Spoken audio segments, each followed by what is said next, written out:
Occult Principles of Health and Healing by Max Heindel. Part 1. Man and His Vehicles. Chapter 1. The Dense Body. Occult science posits that man is a complex entity possessing several distinct vehicles. First, a dense body, which serves as the visible instrument utilized in this physical world to perform physical tasks, the form commonly conceptualized as the entirety of the human being. Second, a vital body, composed of ether, which permeates the visible body just as ether infuses all other structures, with the distinction that human beings individualize a greater portion of this universal ether than do other forms. This ethereal body serves as our instrument for specializing the vital solar energy. Third, a desire body, which constitutes our emotional nature.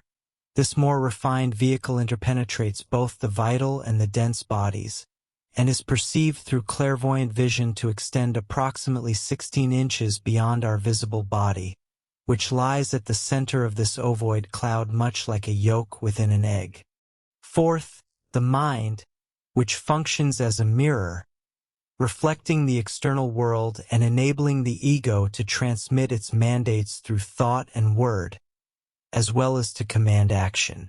The ego itself is the threefold spirit that employs these vehicles to accumulate experience within the school of life. Evolution. The dense body was the primordial vehicle constructed, and consequently possesses a vast evolutionary lineage. Currently in its fourth stage of development, it has achieved an extraordinary and marvelous degree of efficiency. In due course, it will attain perfection. Yet, even at present, it remains the most highly organized of man's vehicles. It is an exquisitely constructed instrument and ought to be recognized as such by anyone claiming any knowledge regarding the constitution of man. The primordial germ of the dense body was bestowed by the Lords of Flame during the first revolution of the Saturn period, the first of the 7 great days of manifestation according to Rosicrucian teachings. This germ was further developed during the remainder of the initial 6 revolutions, during which it was endowed with the capacity to evolve sensory organs, most notably the ear. Consequently, the ear stands as the most highly developed organ we possess. During the first half of the Saturn revolution of the Sun period, the second of the 7 great days of manifestation, the Lords of Flame turned their attention to executing certain refinements upon the germ of the dense body. It became necessary to modify this germ to permit its interpenetration by a vital body, as well as to enable the subsequent evolution of glands and an alimentary canal. This was accomplished through the cooperative efforts of the Lords of Flame and the Lords of Wisdom. During the initial or Saturn revolution of the Moon period, the third of the 7 great days of manifestation, the Lords of Wisdom collaborated with the Lords of Individuality to reconstruct the germ of the dense body. This germ had already developed embryonic sensory organs, digestive tracts, and glands, and was interpenetrated by a developing vital body. Naturally, it lacked the solidity and visibility characterizing its present state. Nevertheless, in a rudimentary fashion, it possessed a degree of organization. During the Moon period, it became necessary to reconstruct this form to render it capable of being interpenetrated by a desire body, as well as capable of developing a nervous system, musculature, cartilage, and a rudimentary skeleton. This reconstruction was achieved during the Saturn revolution of the Moon period. These lunar entities were not as purely embryonic as those of preceding periods. To the trained clairvoyant, they appear suspended by cord-like appendages within the atmosphere of the fire fog, much as an embryo is suspended from the placenta by the umbilical cord. Nutritive currents flowed to and fro between the atmosphere and the entity through these cords. When the Earth emerged from chaos at the dawn of the Earth period, It initially assumed the dark red state designated as the Polarian epoch. It was during this epoch that humanity first evolved a dense body, the primordial germ of which had been bestowed by the Lords of Flame during the first revolution of the Saturn period. Evidentially, it bore no resemblance to our contemporary vehicle. As the Earth transitioned into a fiery state during the Hyperborean epoch, the vital body was integrated, rendering man plant-like in nature, possessing, that is, the same vehicles as modern flora, alongside a comparable state of consciousness, or more accurately, the unconsciousness experienced during dreamless sleep when the dense and vital bodies remain inert upon the bed. During the Hyperborean epoch, the human form resembled a colossal gaseous sac floating above the fiery earth, shedding plant-like spores that subsequently grew and were occupied by incoming entities. At this juncture, man was of dual sex, a hermaphrodite. During the Lemurian epoch, as the earth cooled incrementally and islands of crust began to coalesce amidst boiling seas, the human body likewise underwent a degree of solidification, gradually approximating the form we observe today. It was simian in appearance, characterized by a short torso with disproportionately large limbs, heels projecting rearward, and virtually no head, or at least the cranial dome was almost entirely absent. Man inhabited an atmosphere of steam, which occultists designate as fire fog. Lacking lungs, he respirated by means of specialized tubes. He possessed the gill-like apparatus that remains visible in the human embryo during the stage of prenatal development corresponding to that epoch. He lacked warm, red blood, for at that stage of development, no individualized spirit had yet taken possession. Within his anatomy was a vesicular organ which he inflated with heated air, enabling him to leap across vast chasms when volcanic eruptions devastated his habitat. From the posterior region of the head projected an organ that has since retreated within the cranium, known to modern anatomists as the pineal gland or the third eye, though it was never a visual organ but rather a localized sensory organ. While the body itself was otherwise devoid of sensation, should man approach too close to a volcanic crater, the intense heat was registered by this organ, warning him to retreat before his physical form could be destroyed. By this period, the physical body had solidified to such an extent that propagation via spores was no longer viable. Consequently, it became imperative that he evolve an organ of thought, a brain. The creative energy that we currently employ to construct railways and steamships in the external world was then directed inwardly toward the formation of internal organs. As with all forces, it possessed both a positive and a negative pole. One pole was directed upward to construct the brain, leaving the opposing pole available for the generation of another body. Thus, man ceased to be a self-contained creative unit. Each individual possessed but half of the creative energy, rendering it necessary to seek a complement external to oneself. During the latter portion of the Lemurian epoch, the human form remained highly plastic.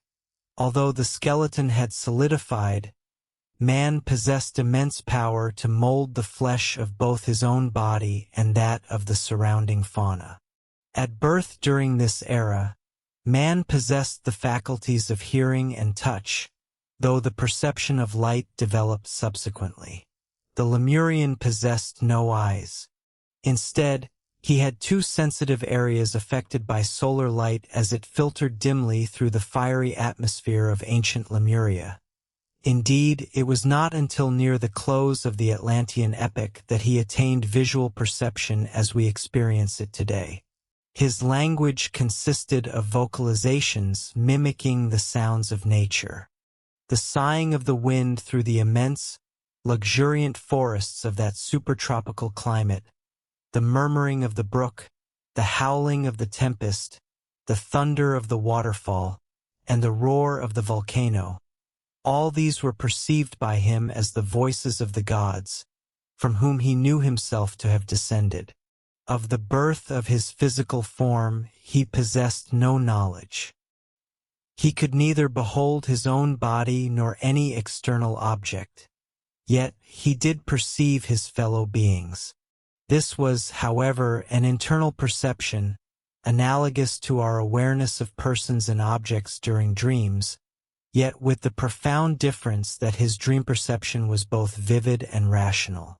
However, when their eyes were opened and their consciousness was directed outward toward the realities of the physical world, these conditions were altered. Propagation was henceforth directed not by angels, but by man himself, who remained ignorant of the operations of the solar and lunar forces. His consciousness became centered within the physical realm, although objects did not present themselves to his vision with distinct outlines until the latter portion of the Atlantean epoch. Nevertheless, he gradually came to comprehend the nature of death due to the disruption of his consciousness when it was transferred to higher realms upon demise, and subsequently returned to the physical world at rebirth. Nonetheless, the aforementioned enlightenment of the Lemurians pertains only to a minor segment of the population that existed during the twilight of that epoch, serving as the progenitors of the 7 Atlantean races. The vast majority of the Lemurians exhibited animalistic characteristics, and the forms they inhabited have since degenerated into the savages and anthropoids of the contemporary era.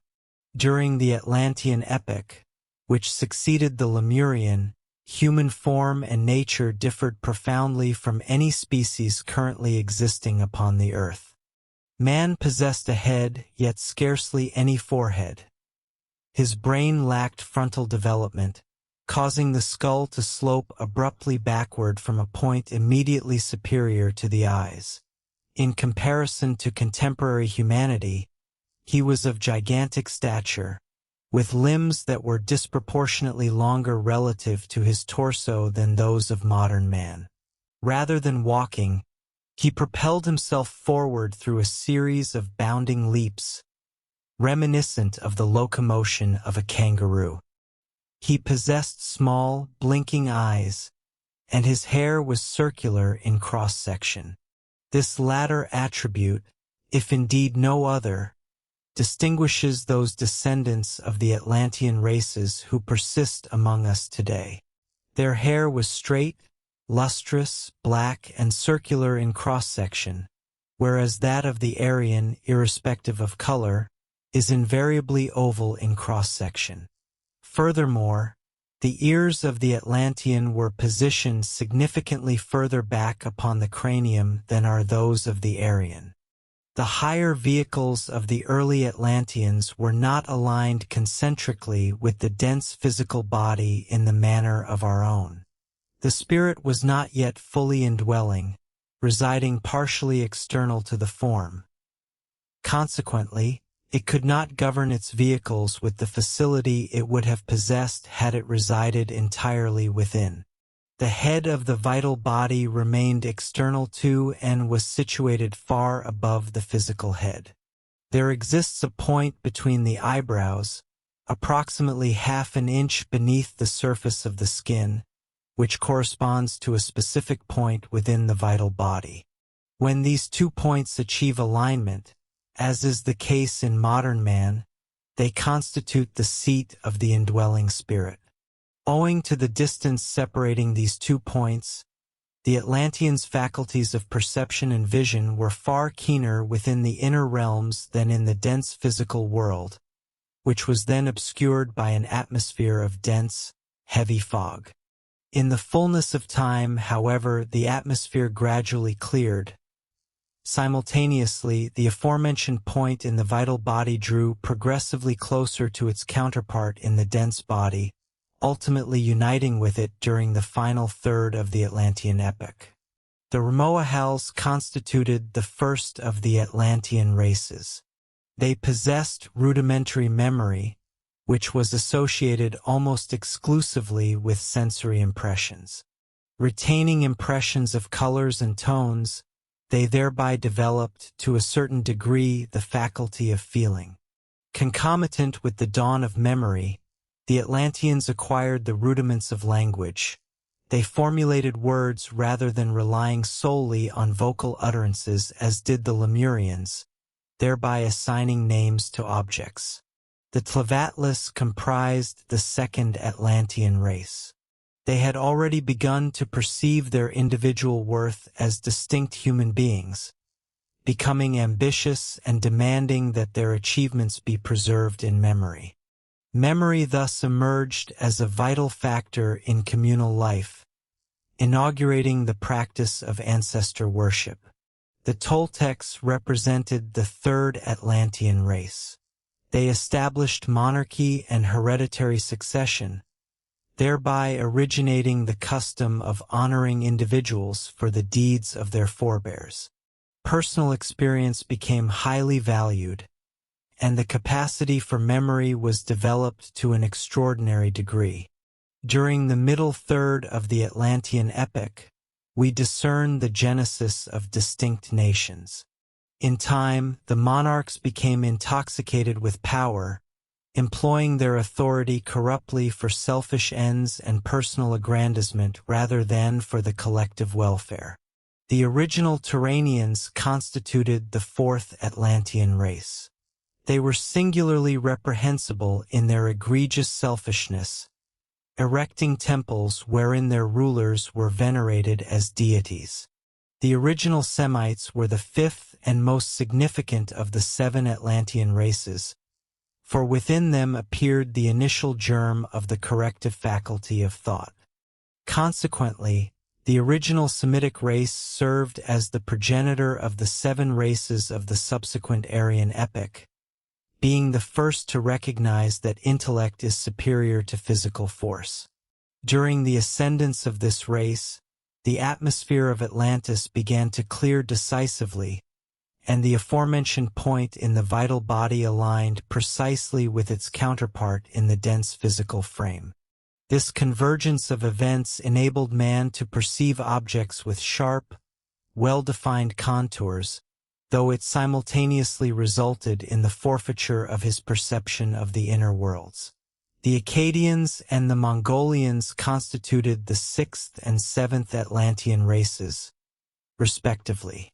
They developed the faculty of thought still further, yet they pursued lines of reasoning that diverged progressively from the primary path of evolutionary progress. As the dense mists of Atlantis underwent continued condensation, the mounting volume of water gradually submerged the continent, decimating the majority of the population and erasing the vestiges of their civilization. Central Asia served as the cradle of the Aryan races, who descended from the original Semites, and from that region the various subraces dispersed. It is superfluous to describe them here, as historical inquiries have sufficiently elucidated their principal characteristics. The brain and nervous systems. During the Saturn revolution of the Earth period, the dense body was endowed with the capacity to develop a brain, thereby becoming a vehicle for the germ of mind destined to be integrated at a later stage. The initial impulse was thus imparted toward the construction of the frontal lobes. The brain and the nervous systems represent the most refined expression of the desire body. While they conjure images of the external environment, the blood provides the requisite substance for these mental representations. Consequently, during periods of cognitive activity, the blood flows copiously to the head. Within man, the brain serves as the vital link between the spirit and the external world. He can acquire no knowledge of the external environment save through the medium of this organ. The sensory organs function merely as conduits transmitting external impressions to the brain, which in turn acts as the instrument that interprets and coordinates these stimuli. Assisted by the angels, the spirit fashioned the brain to gather knowledge of the physical world. Upon the ego assuming possession of its vehicles, it became necessary to allocate a portion of the creative force to the construction of both the brain and the larynx. The Lucifer spirits act as the instigators of all intellectual activity, utilizing that portion of the creative force which is directed upward to function within the brain. Thus, the evolving entity attained brain consciousness of the external world at the cost of half its creative potency. Physiologists observe that specific areas of the brain are dedicated to particular cognitive functions, a branch of study that phrenologists have advanced even further. It is now understood that thought decomposes and destroys nervous tissue. This waste, along with all other cellular debris of the body, is replenished by the blood. When, through the transformation of the heart into a voluntary muscle, the circulation of the blood ultimately falls under the absolute dominion of the unifying life spirit, it will lie within the power of that spirit to withhold sustenance from those cerebral regions dedicated to egoistic purposes. Consequently, those specific cognitive centers will gradually atrophy. Intellectual knowledge, with its attendant selfishness, was acquired by man at the expense of his capacity for solo creation. He secured his free will at the cost of suffering and death. Yet, when man learns to employ his intellect for the welfare of humanity, he will attain spiritual mastery over life, guided by an intuitive wisdom that transcends contemporary brain consciousness just as the latter surpasses the lowest animal awareness. The brain represents, at best, merely an indirect instrument for acquiring knowledge, destined to be superseded by direct communion with the wisdom of nature, which humanity, entirely unaided, will then employ for the creation of new physical forms.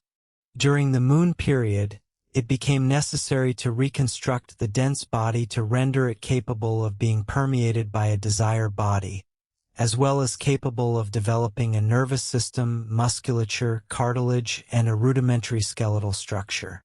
This reconstruction was accomplished during the Saturn revolution of the moon period. Subsequently, the reconstruction of the dense body during the Saturn revolution of the Earth period provided the initial impetus for the incipient division within the nervous system, which has since manifested in its subdivisions, the voluntary and the sympathetic. Of these, only the sympathetic system was provided during the moon period, whereas the voluntary nervous system was not appended until the current Earth period. When the separation of the Sun, Moon, and Earth occurred during the early phase of the Lemurian epoch, the more advanced portion of nascent humanity experienced a division of the desire body into a higher and a lower component. The remainder of humanity underwent a similar transition during the early part of the Atlantean epoch. This superior portion of the desire body evolved into a species of animal soul, constructing the cerebrospinal nervous system and the voluntary muscles, thereby dominating the lower aspect of the threefold body until the link of the mind was bestowed. A portion of the involuntary muscular system remains under the governance of the sympathetic nervous system. The primary seat of the human spirit resides within the pineal gland, and secondarily within the brain and the cerebrospinal nervous system, which governs the voluntary musculature. The blood. The study of the blood is profoundly deep, far-reaching, and of paramount significance from whatever perspective it is analyzed. Lucifer was unquestionably correct in asserting that blood is a most singular essence. It constructs the physical vehicle from the moment the seed atom is deposited within the ovum until the rupture of the silver cord terminates material existence, serving as one of the most refined products of the vital body and the conveyor of nourishment to every anatomical part. It constitutes the immediate vehicle of the ego, receiving the imprint of every thought, feeling, or emotion transmitted to the lungs. In infancy and continuing until the 14th year, the red bone marrow does not generate all the blood corpuscles. Instead, the majority are supplied by the thymus gland, which is most prominent in the fetus and progressively diminishes as the individual hematopoietic capacity develops within the growing child. The thymus gland contains, as it were, a repository of blood corpuscles bestowed by the parents. Consequently, the child, drawing its blood from this source, does not yet perceive its own individuality. Only when the blood is manufactured by the child itself does it conceive of itself as an I, and when the thymus gland degenerates at approximately 14 years of age, the consciousness of the I attains its complete expression, for the blood is then produced and governed entirely by the ego. The subsequent exposition will elucidate this concept and its underlying logic. It will be recalled that assimilation and growth depend upon the forces operating along the positive pole of the chemical ether of the vital body. This ether is liberated at the 7th year, concurrently with the remainder of the vital body. At that juncture, only the chemical ether is fully mature, while the other components require further development.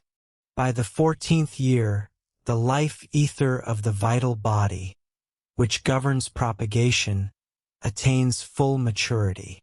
In the interval between the ages of 7 and 14, excessive assimilation stores an abundance of force which is directed toward the reproductive organs, remaining poised for the moment the desire body is liberated.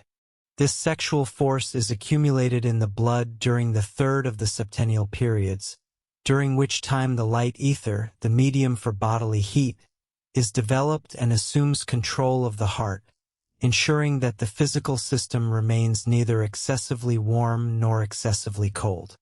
In early childhood, the blood frequently rises to an abnormal temperature. During periods of rapid growth, the converse is often true.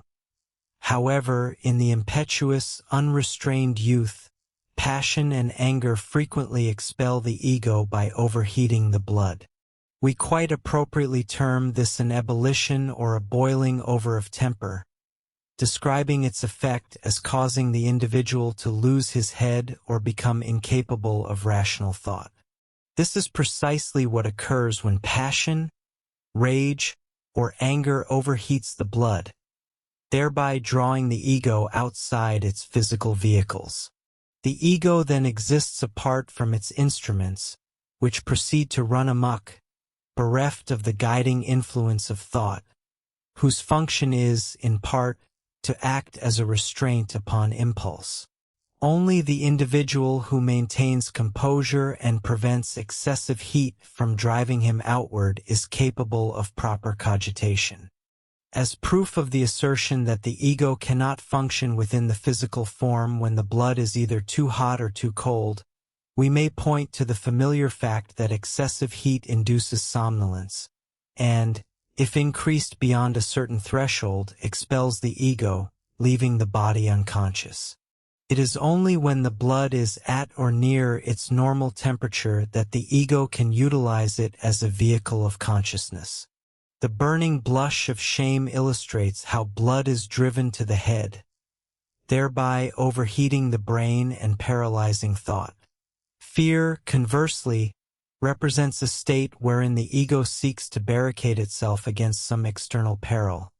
It then drives the blood to the center, causing the individual to turn pale because the blood has retreated from the periphery of the body and lost its heat, likewise paralyzing thought.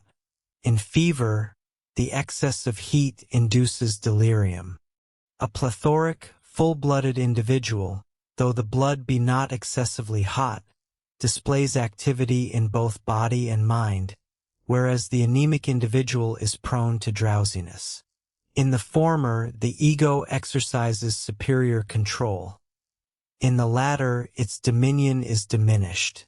When the ego desires to think, it directs blood of the proper temperature to the brain. Conversely, When a heavy meal concentrates the activity of the ego upon the digestive tract, the individual is rendered incapable of thought and becomes sleepy.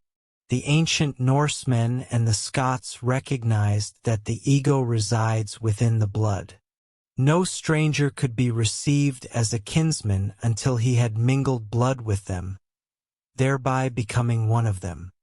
In the descendants of the patriarchal lineages, such as Adam, Methuselah, and their contemporaries, the blood coursing through their veins bore the images of all that had transpired to their various ancestors, and these images were constantly present before the inner vision of each individual, for they possessed no external sight at that epoch. At present, the blood of each individual contains only the images of his own personal experiences, to which the subconscious mind has access. Prior to the introduction of exogamous marriage, individuals were governed by a family spirit that entered the blood through the inspired air, assisting each ego in controlling its vehicles. When marriage outside the family commenced, the egos had arrived at a stage in the evolution of self-consciousness where they could rely upon themselves, ceasing to be divinely guided automatons and becoming self-governing individuals. The greater the admixture of blood, the less the indwelling ego can be influenced by race or family spirits. Unmixed blood provided ancestral assistance when it was required. Mixed blood fosters independence from external aid. A divinity must be autonomous. The warmth of the blood constitutes the vantage ground of the ego, and the Lucifer spirits from Mars assist in sustaining this warmth by dissolving iron, a Martian metal, within our blood to attract oxygen, a solar element.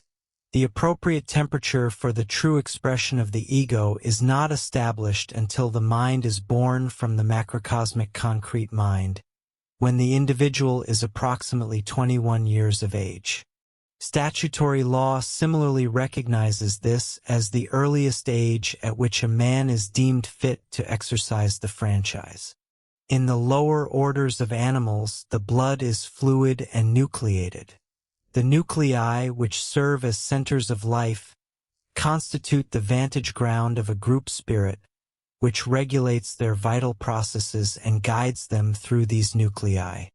During the initial phase of the gestatory period, the blood of the fetus is likewise nucleated by the life of the mother, who regulates the process of somatic construction. However, as soon as the incarnating ego enters the maternal body, it begins to assert its individuality and resists the formation of nucleated blood cells. The primordial cells gradually disintegrate so that when the silver cord is bound at the moment of quickening and the ego is drawn into its body, all nuclei have vanished, and it becomes the absolute autocrat of its new vehicle, a heritage far more precious than any terrestrial possession. When properly utilized, this vehicle serves as our medium for generating soul power and storing treasures in heaven. When we surrender this vehicle to spirit controls, we gravely impede our higher evolution and commit a transgression of great magnitude. Thus, the blood serves as the specific vehicle of the ego. Just as during past eons of development we crystallized matter to fashion our dense physical form, so too are we now destined to etherealize our vehicles, thereby elevating ourselves and the world from the domains of materiality into the spiritual realm. Naturally, therefore, the ego endeavors first to render the blood gaseous. Indeed, to spiritual vision, this red, non-nucleated blood appears not as a fluid, but as a gas. That the blood emerges as a liquid the instant the skin is punctured does not invalidate this assertion. The moment the tricock of a steam boiler is opened, the gas likewise condenses into a liquid. Yet, if we construct a glass model of a steam engine and observe the mechanism of steam therein, we perceive only the piston oscillating to and fro, propelled by an invisible agent, active steam. Similarly, just as the active steam direct from the boiler is invisible and gaseous, so too is the living blood within the human body a gas, and the higher the evolutionary state of any given ego, the more ethereal it is capable of rendering that blood. Once sustenance has attained its highest alchemical state through vital processes, the process of condensation commences, and the gaseous blood is precipitated into tissue within the various organs to replace that which has been depleted or destroyed by physical activity. The spleen constitutes the gateway of the vital body. There, the solar force that abounds in the surrounding atmosphere enters in a constrained stream to assist us in our vital processes, and there also the conflict between the desire body and the vital body is waged most fiercely. Thoughts of anxiety, fear, and anger obstruct the process of evaporation within the spleen. A microscopic particle of plasm is the result, which is immediately seized upon by a thought elemental that constructs a nucleus and embodies itself therein. Subsequently, it initiates a destructive existence, coalescing with other waste products and decaying elements wherever they may form, thereby rendering the body a charnel house rather than the temple of an indwelling, living spirit. We may therefore assert that every white corpuscle appropriated by an external entity represents a forfeited opportunity for the ego. The greater the number of these forfeited opportunities within the body, the less the physical vehicle remains under the control of the ego. Consequently, they are found in far greater abundance during periods of illness than when the individual enjoys robust health. It may also be observed that an individual of a jovial, good-natured disposition, or one who is devoutly religious and possesses absolute faith and trust in divine providence and love, will exhibit far fewer forfeited opportunities, or white corpuscles, than those who are perpetually anxious and fretful. Thus, the blood is the only portion of the organism that remains truly coarse. The degree to which we govern this fluid depends entirely upon the ego's capacity to express itself through the physical vehicle. It is solely through the red corpuscles that the ego is capable of operating. Whenever we permit ourselves to lapse into negativity, we generate white corpuscles, which, contrary to modern scientific belief, do not act as the guardians of the system, but rather as agents of destruction. When the blood courses through the deep-seated arteries of the body, it exists as a gas, as previously demonstrated. However, the loss of caloric energy near the bodily surface causes it to condense partially, and within this substance, the ego is learning to fashion mineral crystals. Science has recently discovered that the blood of different individuals yields distinct crystalline patterns, making it possible to distinguish the blood of a Negro from that of a white man. Yet, a day will come when a far more profound differentiation will be recognized. For just as a divergence exists between the crystals formed by different races, so too is there a unique distinction in the crystals formed by each individual human being. Approaching the matter from another perspective, we may observe that when blood is agitated with a rod, it separates into three distinct constituents. The serum or aqueous substance, which is governed by Cancer under the rulership of the moon, the red coloring matter, which is the Martian substance generated under Scorpio, and, most significant of all, the fibrin or fibrous matter, which is subject to the third of the watery signs, Pisces. When our skeletal structure was external to our flesh, consciousness was as dim as that of the crustacea. By enveloping the bony structure, we have attained a far superior grade of consciousness, and by spiritualizing this internal skeleton through the medium of the blood, we extract the essence of all we have assimilated in past epochs, transforming it into transmutable soul power for the Jupiter period. To obstruct this work constitutes a crime against the soul. Since the female possesses a positive vital body, she reaches maturity earlier than the male, and those structures that retain a vegetative character, such as the hair, grow longer and more luxuriantly. Naturally, a positive vital body generates a greater volume of blood than the negative vital body of the male. Hence, the female experiences higher blood pressure, which must be relieved through the periodic catamenia. When this discharge ceases at the climacteric period, a secondary growth occurs in woman, a phenomenon aptly captured by the popular adage, "fat and 40." The impulses of the desire body propel the blood through the vascular system at varying velocities, corresponding to the intensity of the emotions. The female, possessing an excess of blood, operates under far greater pressure than the male, and while this pressure is mitigated by the periodic flow, there are times when an additional outlet is required. At such moments, the tears of a woman, which constitute a form of white bleeding, serve as a safety valve to discharge the redundant fluid.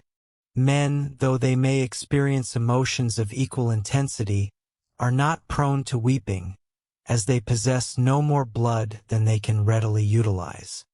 The composition of the blood is now vastly different from what it was during the primordial epochs of human evolution. At the baptism, the Christ Spirit was seen to descend upon the body of Jesus. Jesus himself, the Spirit, vacated that vehicle and was assigned a mission to minister to the churches while his body was employed for direct instruction by the Christ, and his blood was prepared to serve as an open sesame to the kingdom of God. When a person is slain, the Venusian blood, with its inherent impurities, adheres closely to the flesh, and consequently, the escaping arterial blood is distinctly impoverished compared to what it would otherwise be. Etherealized by the sublime Christ Spirit, the purified blood of Jesus suffused the earth, largely cleansing the etheric region of selfishness and affording humanity a greater opportunity to attract those substances that facilitate the formulation of altruistic purposes and desires. The ductless glands. It is well known to the esoteric astrologer that the human body has a vast evolutionary history behind it, and that this magnificent organism is the product of a slow, progressive upbuilding that continues to this day. This process will render each successive generation superior to the last, until, in some far distant future, it shall attain a state of perfection of which we cannot yet even conceive. It is furthermore understood by more advanced students of occultism that, in addition to the physical form, humanity possesses subtler vehicles. Though currently imperceptible to the vast majority of human beings, all possess a latent sixth sense through which they will, in due course, cognize these refined sheaths of the soul. The esotericist designates these subtler vehicles as the vital body, composed of ether, and the desire body, formed of desire substance, the very medium from which our feelings and emotions are drawn.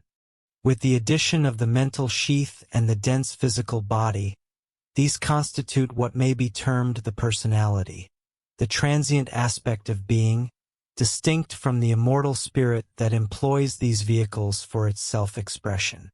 These refined vehicles interpenetrate the dense physical body much as air permeates water, exercising specific dominion over particular regions thereof. Indeed, the physical body itself is but a crystallization of these subtler vehicles, operating on the same principle whereby the soft fluids of a snail's organism gradually solidify into the hard, calcareous shell it bears upon its back. For the purposes of this treatise, we may broadly classify the softer tissues of the human frame, colloquially termed flesh, into two primary categories, glands and muscles. The genesis of the vital body occurred during the Sun period. Subsequent crystallization within that vehicle from that time onward has developed the organs we now designate as glands. To this day, these glands and the blood serve as the specific manifestations of the vital body within the physical organism. Consequently, The glandular system in its entirety may be said to be governed by the life-giving Sun and the great benefic Jupiter. It is the function of the vital body to sustain and restore muscular tone when the muscles become tense and exhausted from the labor imposed upon them by the restless desire body, the inception of which lies in the moon period. The muscles, therefore, are ruled by the wandering moon, the current station of the angels, who constituted the humanity of the moon period, and by the impulsive and turbulent Mars, the abode of the so-called fallen angels, the Lucifer spirits. This planetary rulership applies to the systems as a whole, for the student must carefully observe that individual glands and specific muscular groups are likewise subject to the influence of other planets. Analogously, while all residents of the United States of America are citizens of that nation, some are subject to the laws of California, others to those of Maine, and so forth. We recall the Hermetic axiom, as above, so below, which serves as the master key to all mysteries. Just as there remain numerous unexplored regions upon the earth, the macrocosm, so too within the microcosm of the human body do we encounter uncharted domains that remain a closed book to conventional scientific explorers. Chief among these is a small group of the so-called ductless glands, 7 in number, namely, the pituitary body, ruled by Uranus, the pineal gland, ruled by Neptune, the thyroid gland, ruled by Mercury, the thymus gland, ruled by Venus, the spleen, ruled by the Sun, the 2 adrenals, ruled by Jupiter. These organs hold a profound and singular interest for occultists, and may be termed, in a certain sense, the 7 roses upon the cross of the physical body, for they are intimately allied with the spiritual evolution of humanity. 4 of these, the thymus gland, the spleen, and the 2 adrenal glands, are associated with the personality. The pituitary body and the pineal gland are specifically correlated with the spiritual dimension of our nature, while the thyroid gland serves as the intermediary link between them. Their astrological rulership is designated as follows. The spleen acts as the portal for the solar forces, which are specialized by each individual and circulated throughout the physical frame as the vital fluid, an energy indispensable to life. Consequently, this organ is governed by the Sun. The 2 adrenal glands are under the dominion of Jupiter, the great benefic, and exert a calming, pacifying, and soothing influence when the emotional agitations of the Moon, Mars, or Saturn have disrupted our inner equilibrium. When the restrictive hand of Saturn has aroused melancholic emotions and imposed its constraint upon the heart, the adrenal secretions are borne by the bloodstream to the cardiac center, acting as a potent stimulant to maintain circulation. Concurrently, a jovial optimism combats these Saturnine anxieties, as well as the impulses of Mars, which agitate the desire body into turbulent bursts of anger, leaving the muscles tense and trembling, and dissipating the energy of the system. At this juncture, the secretion of the adrenal glands intervenes, releasing glycogen from the liver in far greater abundance than is customary to meet the emergency, persisting until equilibrium is restored. A similar process occurs during any other period of physical or emotional duress. It was the comprehension of this esoteric fact that prompted ancient astrologers to place the kidneys under the dominion of Libra, the balance. To prevent any conceptual confusion, it should be noted that the kidneys themselves play a vital role in bodily nutrition, being ruled by Venus, the ruler of Libra. Nevertheless, Jupiter governs the adrenal glands, which are our primary concern here. Both Venus and her higher octave, Uranus, govern the processes of nutrition and growth, though in distinct manners and toward different ends. Accordingly, Venus rules the thymus gland, which serves as the link between parent and child until the latter attains puberty. This gland is situated immediately posterior to the sternum or breastbone. It reaches its maximum development during antenatal life and throughout childhood, a period characterized by rapid and vigorous growth. During this epoch, the vital body of the child operates with peak efficiency, as the youth is not yet subject to the passions and emotions generated by the desire body, which does not emerge until its birth at approximately the 14th year. Yet, during these years of development, the child is incapable of manufacturing red blood corpuscles in the manner of an adult, as the unborn, unorganized desire body cannot yet serve as a conduit for those Martian forces that assimilate iron from sustenance and transmute it into hemoglobin. To compensate for this deficiency, there is stored within the thymus gland a spiritual essence derived from the parents. Sustained by this essence, provided through parental love, the child is enabled to perform the temporary alchemy of blood creation until its own desire body becomes dynamically active. Thereupon, the thymus gland atrophies, and the youth begins to draw the necessary Martian force from their own desire body. From that juncture, under normal conditions, Uranus, the higher octave of Venus and ruler of the pituitary body, assumes control of the functions of growth and assimilation in the following manner. It is well established that all matter, including our sustenance, continuously radiates minute particles that provide an index of their source, including its inherent quality. Thus, when we raise food to our lips, a multitude of these invisible particles enter the nasal passages and, by stimulating the olfactory tract, convey to us the knowledge of whether the sustenance we are about to ingest is suitable. The sense of smell warns us, for instance, to discard substances possessing a noxious odor. Yet, in addition to those particles that attract or repel us through their action upon the olfactory tract, there are others that penetrate the sphenoid bone, impinge upon the pituitary body, and initiate the Uranian alchemy whereby a specialized secretion is formulated and introduced into the bloodstream.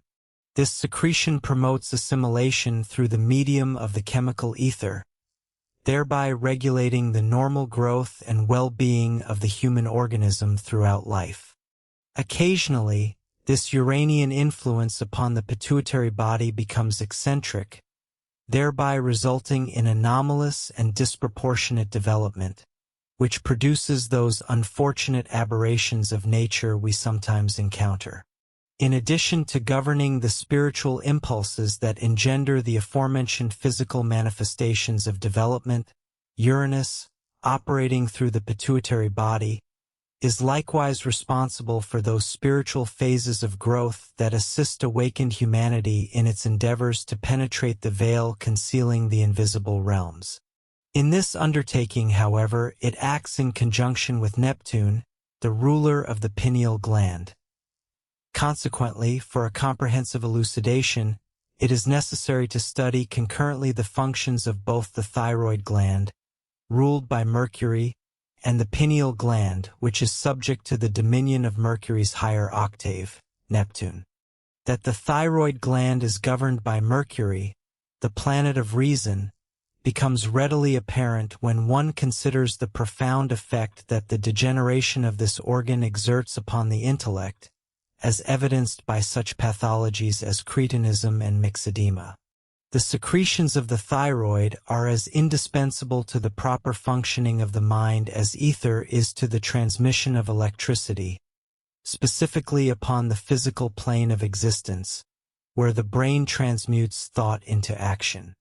Conversely, communion with and expression within the invisible worlds depend upon the functional capacity of the pineal gland, an organ entirely spiritual in nature and thus ruled by Neptune, the planet of spirituality and the higher octave of Mercury, operating in conjunction with the Uranus-ruled pituitary body. Men of science have expended considerable effort in speculating upon the nature and function of these two small organs, the pituitary body and the pineal gland, yet to no avail. This failure arises principally from the error so sarcastically remarked upon by Mephistopheles to the young student desiring to study science under Faust.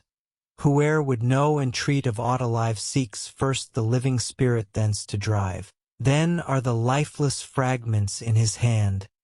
He lacks, alas, the vital spirit band. Indeed, no one can truly observe the authentic physiological functions of any organ under the artificial conditions of the laboratory, the operating table, or the chambers of dissection and vivisection. To attain an adequate comprehension, one must of necessity observe these organs exercising their physiological functions in the living body, which can be accomplished solely by means of spiritual sight. A number of our organs are currently either in a state of atrophy or development. The former delineate the path we have already traversed during our past evolutionary stages, whilst the latter serve as signposts, indicating our future development. Yet there exists another category of organs that are neither degenerating nor evolving. They remain, at present, simply dormant. Physiologists surmise that the pituitary body and the pineal gland are undergoing atrophy, basing this hypothesis on the observation that these organs are more prominent in certain lower orders of life, such as annelids. In point of fact, however, this conclusion is erroneous. Certain researchers have also conjectured that the pineal gland is linked in some manner to the intellect, noting the presence of specific crystalline deposits postmortem, which are significantly less abundant in individuals of deficient intellect than in those of normal mental capacity. While this conclusion contains a measure of truth, the seer perceives that the spinal canal of a living being is not filled with fluid, that the blood is not liquid, and that these organs contain no such crystals during life. These assertions are made with full awareness that both blood and spinal essence assume a liquid state once extracted from the body, whether living or dead, and that the contents of the pituitary body and pineal gland appear crystalline upon dissection of the brain. The phenomenon, however, is analogous to the immediate condensation of steam when released from a boiler into the atmosphere, or the rapid crystallization of molten metal upon its withdrawal from a smelting furnace. Within the living organism, all these substances exist as purely spiritual essences. They are ethereal, and the substance within the pineal gland, when perceived through spiritual sight, manifests as light. Furthermore, when one seer observes the pineal gland of another who is actively exercising his spiritual faculties, this light shines with an intense brilliance and an iridescence that resembles, yet far transcends in beauty, the most magnificent display of the northern lights, the aurora borealis. It may also be observed that the function of this organ has undergone significant modification during the course of human evolution.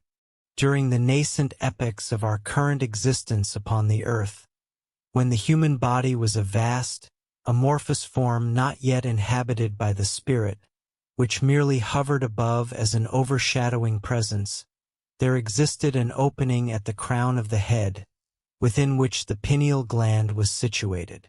In that era, it functioned as an organ of orientation, imparting a sense of direction. As the human vehicle condensed, it grew increasingly vulnerable to the intense heat that then prevailed, and the pineal gland served to warn the organism whenever it approached too closely to the numerous craters and active volcanoes, then rupturing the thin terrestrial crust, thereby enabling the spirit to guide it away from such perils. It was an organ of orientation that operated through the medium of tactile sensation. Subsequently, however, this sense of feeling became distributed over the integument of the entire body. To the occultist, this suggests that the senses of sight and hearing will one day be similarly distributed. enabling us to perceive light and sound with our entire being, thereby rendering us far more sensitive in these respects than we are at present. Thereafter, both the pineal gland and the pituitary body became temporarily dormant, rendering humanity oblivious to the invisible world while it assimilates the lessons presented by the material realm. The pituitary. Do you want access to this and all the complete audiobooks on the channel, plus the ebook version? Click the link in the description or scan the QR code in the left corner of the screen to access our library, where you can listen to your favorite esoteric books without ad interruptions, lock your screen, or use other apps while the narration plays, and even download the ebook version to follow along as you listen. Listen on your computer via web browser, or download the app from the Play Store. After subscribing, you will receive an email with your login details, password, and step-by-step instructions on how to access the books through the Hotmart app.